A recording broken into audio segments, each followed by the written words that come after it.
Hi అందరికీ నమస్కారం. ఈరోజు దేశమంతా ఒకే ప్రశ్న అడుగుతుంది.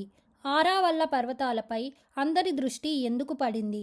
వేల సంవత్సరాల చరిత్ర ఉన్న ఆరావల్ల పర్వతాలు ఈరోజు వివాదాల మధ్య ఎందుకు నిలబడ్డాయి? అసలు నిజం ఏమిటి? ఈ వీడియోలో మనం పూర్తిగా తెలుసుకుందాం. ఆరావల్ల పర్వతాల చరిత్ర. ఆరావల్ల పర్వతాలు భారతదేశంలోనే కాదు, ప్రపంచంలోనే అత్యంత పురాతన పర్వతాల శ్రేణి. వీటి వయస్సు సుమారు 150 కోట్ల సంవత్సరాలని శాస్త్రవేత్తలు చెబుతున్నారు. ఈ పర్వతాలు రాజస్థాన్ నుంచి హర్యానా, ఢిల్లీ పరిసర ప్రాంతాల వరకు విస్తరించి ఉన్నాయి. ఒకప్పుడు ఈ ప్రాంతమంతా దట్టమైన అడవులతో, జలవనరులతో, జంతువులతో నిండిపోయి ఉండేది. ఆరావల్ల పర్వతాల ప్రకృతి ప్రాధాన్యత. ఇప్పుడు ఒక ముఖ్యమైన ప్రశ్న. ఆరావల్ల పర్వతాలు మనకు ఎందుకు అవసరం? అడవుల రక్షణ. ఈ పర్వతాలపై ఉన్న అడవులు వర్షపు నీటిని నిల్వ చేస్తాయి, భూగర్భ జలాలను పెంచుతాయి, వర్షాలకు సహాయం. ఆరావల్ల లేకపోతే రాజస్థాన్ పూర్తిగా ఎడారిగా మారిపోయేది. 3. కాలుష్యానికి అడ్డుకట్ట.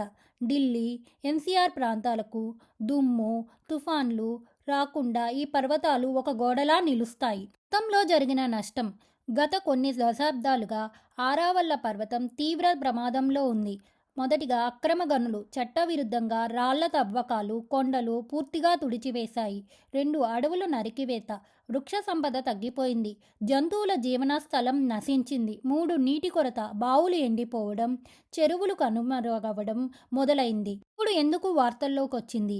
ఇటీవల ఆరావల్ల నిర్వచనం మారే అవకాశం ఉందనే వార్తలు వచ్చాయి. దీంతో పర్యావరణవేత్తలు, సామాజిక కార్యకర్తలు, ప్రజలు ఆందోళన చెందుతున్నారు. వాళ్ళ ప్రశ్న ఒక్కటే, రక్షణ తగ్గితే ఆరావల్ల పర్వతాలు బతుకుతాయా? 2 వర్గాల వాదనలు. మొదటి వర్గం, రక్షణ కావాలనుకునే వాళ్ళేమంటున్నారు? పర్వతాలు పోతే భవిష్యత్తు లేదు, నీరు వాతావరణం నాశనం అవుతుంది, తరాలకి దుష్పరిణామాలు. 2. అభివృద్ధి వాదనలు. పరిశ్రమలు అవసరం, ఉద్యోగాలు రావాలి.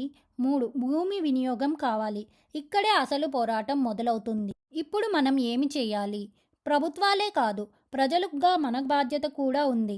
మొక్కలు నాటడం, అవగాహన పెంచటం, నిజమైన సమాచారం పంపించటం, అక్రమ పనులకు వ్యతిరేకించటం. చిన్న అడుగు పెద్ద మార్పునకు దారితీస్తుంది. ఆరావల్ల పర్వతాలు మన గతం మాత్రమే కాదు, మన భవిష్యత్తు కూడా. ఈ వీడియో మీకు ఉపయోగపడితే మీ ఫ్రెండ్స్ అండ్ ఫ్యామిలీకి షేర్ చేయండి. అలాగే లైక్ కూడా చేయండి. మీ అభిప్రాయాన్ని కామెంట్ సెక్షన్లో తెలియచేయండి. ఇలాంటి నిజమైన కథనాల కోసం మన ఛానల్ను సబ్స్క్రైబ్ చేయడం మర్చిపోవద్దు. Thanks for watching. Please like, share and subscribe guess it Telugu channel.